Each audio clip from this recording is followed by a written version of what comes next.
सत्संग का प्रभाव यह होता है कि आदमी का जीवन बदल जाता है। There is a great change. अब आप देखिए, इतनी जनता बैठी है और सबसे बड़ा चेंज यह है कि यहां कोई हल्ला गुल्ला ही नहीं है, डिसिप्लिन नहीं है। लोग देखते हैं कि आखिर ये कितनी बड़ी बात है कि इतनी जनता यहां पर उपस्थित है और यहां पर शोर शराबा नहीं है। नहीं तो कोई पॉलिटिकल रैली हो तो कितना हल्ला गुल्ला, आना जाना कितना होगा। तो ये इस बात का मैनिफेस्टेशन है कि हम जब अनुशासित हो जाते हैं, हमारा मन वेवरिंग नहीं करता है और अपने लक्ष्य में लग जाता है, हम जब ध्यान को प्राप्त कर लेते हैं तो हमारा मन चंचल नहीं रहता और सभाओं के अंदर चंचलता रहती है, एंग्जाइटी रहती है, कमोशन रहता है। यहां आपको बच्चे की आवाज भी नहीं सुनाई देगी, because there is pin drop silence. और ये सबसे बड़ा एग्जाम्पल है, सबसे बड़ा ये उदाहरण है। तो कहने का मकसद यह है, this is only possible by the power of spirituality. अध्यात्म की शक्ति से ही यह पॉसिबल है। जब हमारे अंदर अनुशासन होगा तो बाहर भी अनुशासन होगा। नहीं तो आप किसी को जेल में भी रखो तो वहां भी विद्रोह हो जाएगा। तो अनुशासन बहुत जरूरी है, डिसिप्लिन बहुत जरूरी है। और ये ध्यान से आता है जब हम सत्संग सुनते हैं। सुन समझही जन मुदित मन, मज्जही अति अनुराग, लेहे चार फल अछत तनु, साधु समाज त्याग। संत तुलसीदास जी कहते हैं सुन समझही। सुनना, सुन तो हम लेते हैं, पर बहुत से लोग क्या होता है, एक कान से सुनते एक कान से निकाल देते। सत्संग के बाद आप किसी को पूछेंगे भाई क्या हुआ, क्या सुनाया गया, सुनाया गया याद नहीं रहता। इसीलिए एक राजा के राज्य में दो स्टैच्यूज लाई गई, एक जैसी आइडेंटिकल थी। बनाने वाले ने कहा कि महाराज इसमें आप फर्क ढूंढिए, व्हाट इज द डिफरेंस। तो राजा ने कहा भाई दोनों आइडेंटिकल है, क्या डिफरेंस है इसके अंदर, रंग रूप आकार साइज सब एक जैसा है। तो राजा ने अनाउंसमेंट कराया, मुनादी करा दी कि भाई इसमें कोई फर्क ढूंढेगा उसको हम इनाम देंगे। तो एक आदमी खड़ा हुआ, उसने कहा महाराज मुझे मौका दीजिए, मैं बताता हूं क्या डिफरेंस है। उसने देखा, स्टडी किया, दोनों आइडेंटिकल थी, एक जैसी थी मूर्तियां। उसने कहा महाराज कुछ मुझे धागा मंगवाइए थोड़ा सा पतला सा। एक मूर्ति के कान में डाला तो दूसरे कान से निकल गया, दूसरी मूर्ति के कान में डाला तो सारा धागा उसके पेट में चले गए। उसने कहा महाराज ये डिफरेंस है, एक मूर्ति उन लोगों को रिप्रेजेंट करती है, उन लोगों का प्रतिनिधित्व करती है जो एक कान से सुनते हैं दूसरे कान से निकाल देते हैं। उनके जीवन में सत्संग स्पर्श नहीं करता, छूता नहीं है। और दूसरे वो लोग हैं जो सत्संग को सुन करके अपने जीवन में उतारते हैं, उस पर उसको प्रैक्टिकल करते हैं। तो कहा सुन समझही जन मुदित मन। सुनना और समझना, जैसे आप कोई चीज को खरीदते हैं तो उसके साथ एक छोटा सा कागज आता है, एक तो वारंटी का कागज आता है, इसकी गारंटी है, और एक उसके इंस्ट्रक्शन का कागज आता है। समझने कैसे चलाया जाता है, how does it work, how does it function, कैसे इसको चलाते हैं, ऑपरेट कैसे करते हैं। सुन समझही जन मुदित मन, तो ये समझना कि इसको ऑपरेट कैसे करते हैं, भक्ति कैसे करते हैं, ये समझने की चीज है। इसीलिए भगवान ने गीता के अंदर अर्जुन को उपदेश दिया। अगर केवल मानने मात्र की चीज थी कि भगवान है, हम मान रहे हैं, तो भगवान ने कहा नहीं, मानने के बाद तो उसको जान, नॉलेज को अपने जीवन में उतार। राज विद्या सब विद्याओं की राजा, द मोस्ट सुप्रीम नॉलेज। आज कोई हम ज्ञान प्राप्त करते हैं, हम समझते हैं बहुत बड़ा ज्ञान है,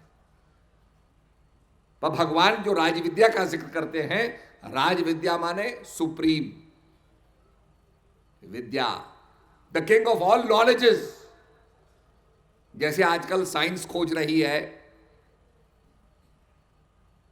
बहुत से इक्वेशंस हैं, केमिस्ट्री के अपने इक्वेशंस हैं, फिजिक्स के अपने इक्वेशंस हैं, क्वांटम फिजिक्स के अपने इक्वेशंस हैं, पर हमारे आइंस्टाइन जो वैज्ञानिक हुए वो कहते थे there should be a formula explaining all the phenomenas, जिसे कहते हैं स्ट्रिंग साइंस। तो वो जो सारा संसार है इसको फॉर्मूले के रूप में बता दे। जैसे आपका पानी होता है, अगर गंगा जल होगा आप उसको बोतल में बड़े पवित्र से रखेंगे, भाई गंगा जल है, संभाल के रखो। उस जल के अंदर क्या है? 2 atoms of hydrogen, 1 atom of oxygen makes 1 molecule of water, H2O। उसका फॉर्मूला ही है।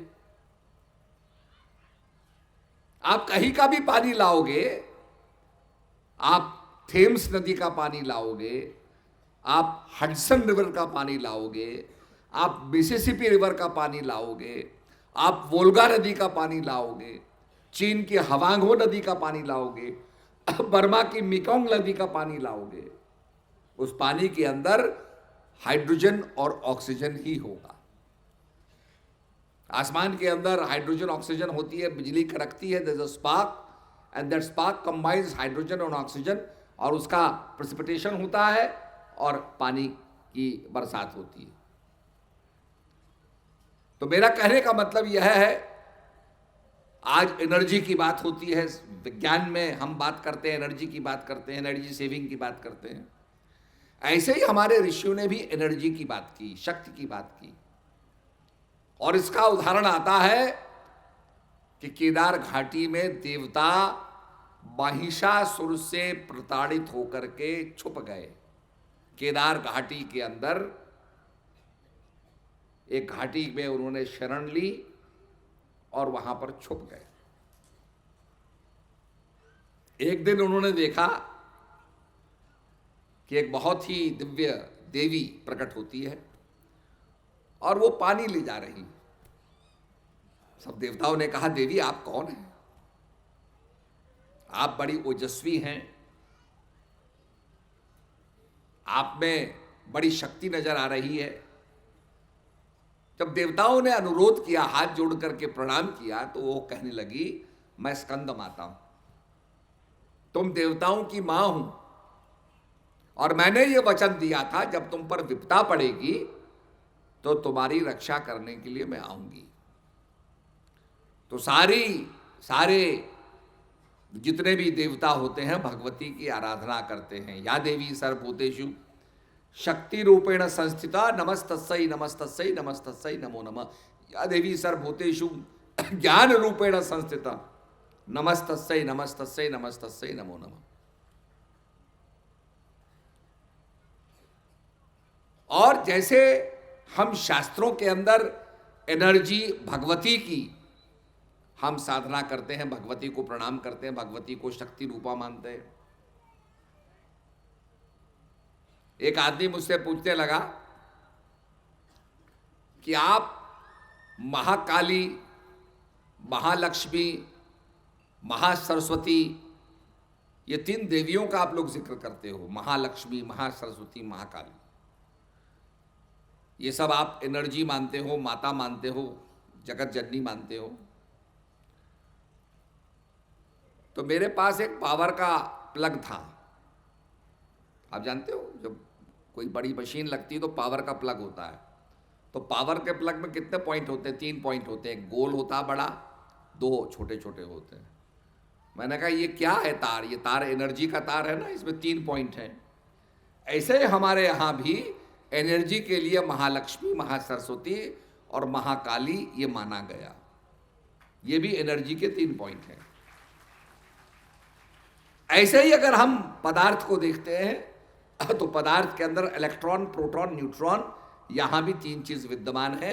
इसलिए भगवान कहते हैं अर्जुन से कि अर्जुन, हे अर्जुन, त्रैगुण्य विषया वेदा, वेद 3 गुणों के बारे में व्याख्या करते हैं। इन गुणों से पहले जो परातत्व है उसको तू जान।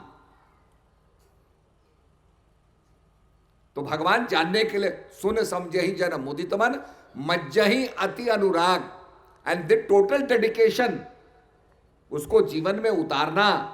तो क्या होगा आगे? कहा लहे 4 फल अछत तनु। अब 4 फल की प्राप्ति के लिए विद्वान लोग कहते हैं अर्थ, धर्म, काम और मोक्ष, ये 4 फल की प्राप्ति होगी। बहुत अच्छी बात है, इसकी विवेचना की जाए। अर्थ, धर्म, काम और मोक्ष। हमारे शास्त्र कहते हैं एक व्यक्ति को ये 4 चीजें प्राप्त करनी चाहिए, पर संत कहते हैं लेहे 4 फल अछत तनु। इस जीवन के अंदर 4 फल की प्राप्ति होगी। जो ज्ञानी हैं, जिनको ज्ञान मिल गया है, वो जानते हैं कि हमें 4 क्रियाओं का ज्ञान मिल गया है, हमें 4 फल की प्राप्ति हो गई है जीवन के अंदर। लहे 4 फल अछत तनु, साधु समाज प्रयाग। और ये साधुओं का जो समाज है, ये प्रयागराज के समान है, जहां पर सरस्वती बहती है। तो ज्ञानियों में जो ज्ञानी होते हैं वो इस बात को समझते हैं। जहां हमारे शास्त्रों के अंदर अनंतनाद का जिक्र किया गया, अ माने होता है बिना मारे, बिना बजाए जो बजता है, जिसको कॉस्मिक म्यूजिक कहते हैं। तो इसको जो ध्यान से सुनता है, अपने अंदर नाद ब्रह्म को सुना, कॉस्मिक म्यूजिक को सुना, जिसे कहते हैं बिना बजाए निष्दिन बाजे, घंटा शंख नगारी रे, बहरा सुन सुन मस्त होते तन की खबर बिसारी रे। बहरा आदमी उसको सुनता है जो संसार की बातों को नहीं सुनता और इंट्रोवर्ट हो जाता है। इंट्रोवर्ट माने अंतर्मुखी। आज लोग इंटरनेट की बात करते हैं, इंटरनेट तो और दुनिया में चले जाते हैं, पर हम कहते हैं इंटर माने अंदर, अपने अंदर जाओ। मन मंदिर तन भेष कलंदर, घटी तीरथ नामा, और एक शब्द मेरे प्राण बसत है, बहुर जन्म नहीं आवा।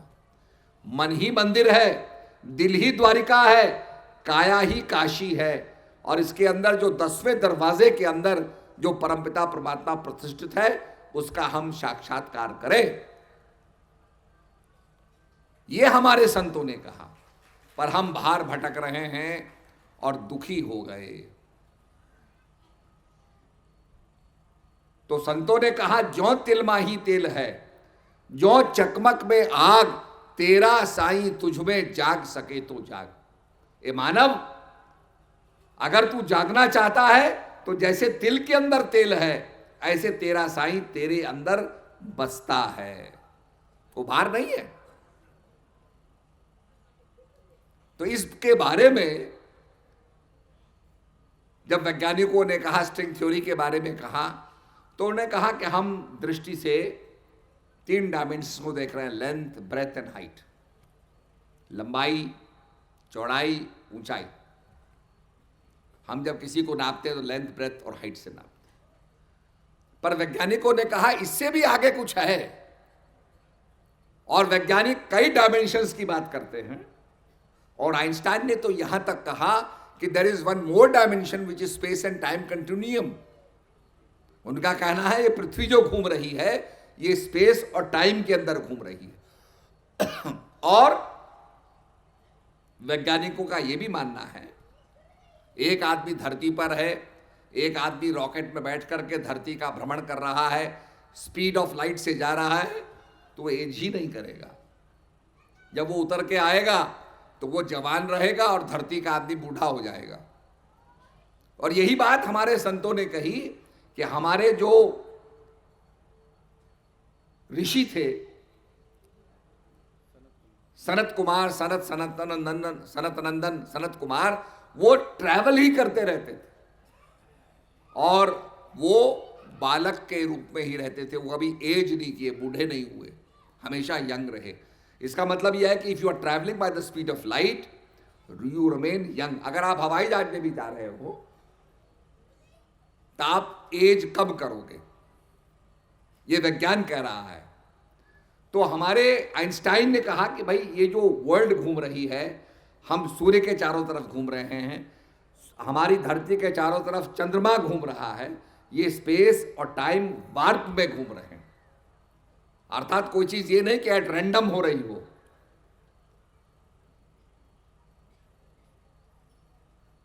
तो इसी को कहा ओमनी प्रेजेंट, वो शक्ति जर्रे जर्रे में है, जर्रे जर्रे में है झांकी भगवान की, किसी सूझ वाली आंख ने पहचान। तो हम जब अंतर जगत में जाते हैं तो वहां इसका अनुभव होता है, वो अति सूक्ष्म है। इसलिए आपने देखा होगा आदमी सोता क्यों है, अपने अंदर जाता है, अपने को कट ऑफ करता है, बाहर की बातों को छोड़ करके सोता है और बाहर की बातों को नहीं देखता, पर वो अपने आप को कहीं कनेक्ट नहीं करता है। ज्ञान में हम अपने आप को संसार से काट करके और हम अपनी आत्मा में कनेक्ट करते हैं, शब्द में कनेक्ट करते हैं, यही फर्क है। इसलिए जागृत, स्वप्न, सुषुप्ति और तुरिया, नेगेशन ऑफ ऑल थॉट्स, संसार के कोई विचार हमारे पास ना रहे, इसको हम कहते हैं, जैसे हम कहते हैं कि भाई हम कैसे सोए, we were sleeping like a log, बड़ी गाढ़ी नींद आई, हमें किसी चीज का पता नहीं था। पर यह आनंद का अनुभव नहीं, आप संसार से कट गए, ये केवल एक नेगेशन का अनुभव है जिसमें कोई भी विचार आपके अंदर, अविचारता। पर सुषुप्त के बाद जो तुरीयावस्था है उसमें हम शब्द से जुड़ जाते हैं, शब्द का बोध होता है, संसार का बोध नहीं होता। तो ये ज्ञान का अनुभव है। और इसीलिए भगवान अर्जुन से कहते हैं कि अर्जुन तू राज विद्या, जो सुप्रीम नॉलेज है, सब विद्याओं की राजा है। और विद्या, किसी से हम कोई चीज को हासिल कर सकते हैं, किसी से हम किसी को प्रसन्न कर सकते हैं, ये छोटी छोटी विद्याएं हैं। पर जो राज विद्या है वो सब विद्याओं की राजा है, सबसे सर्वोपरि है।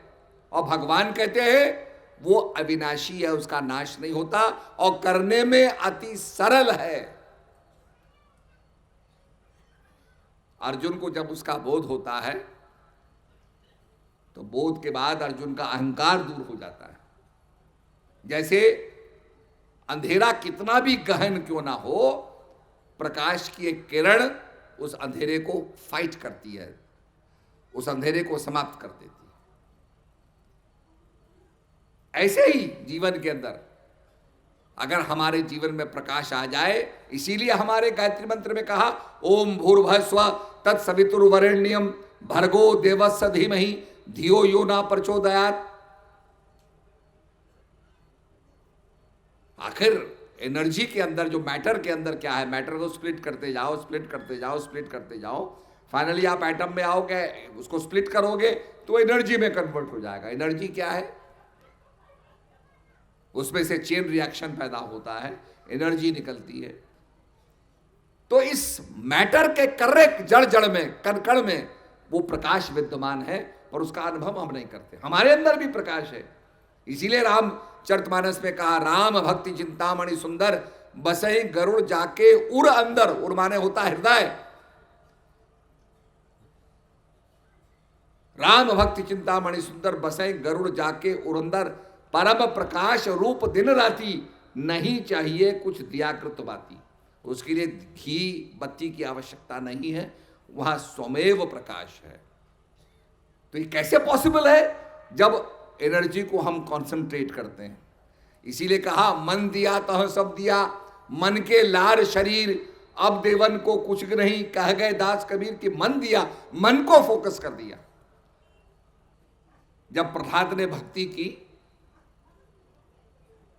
उसके पिताजी ने लाल खंबा कर दिया, the whole pillar was burning, आग निकल रही थी उसमें से, लाल गरम कर दिया, इट वॉज रेड हॉट। और उसके पिता चाहते थे इसको मैं बांध करके जला के खाक कर दूंगा, आई विल बर्न हिम।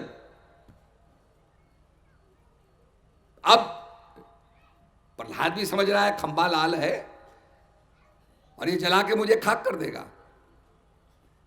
पर उसका विश्वास, उसका फोकस नारायण के ऊपर था, भगवान के ऊपर था। वो भगवान विष्णु का ध्यान कर रहा था।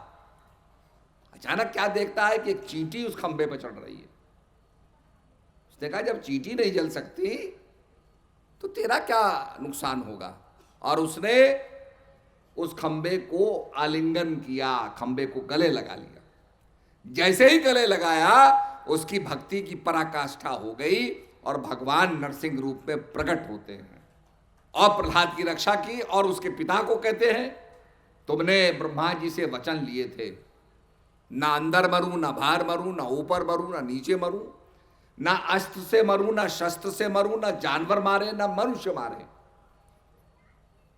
तो उसको दरवाजे के बीच में ले जाकर के अपने पैरों पे रखा और कहा ना तुम नीचे हो, ना तुम ऊपर हो, ना तुम अंदर हो, ना बाहर हो, मैं अस्त्र शस्त्र भी नहीं हूं, मेरा तो नरसिंह रूप है। और अपने नाखूने से उसके छाती को फाड़ दिया।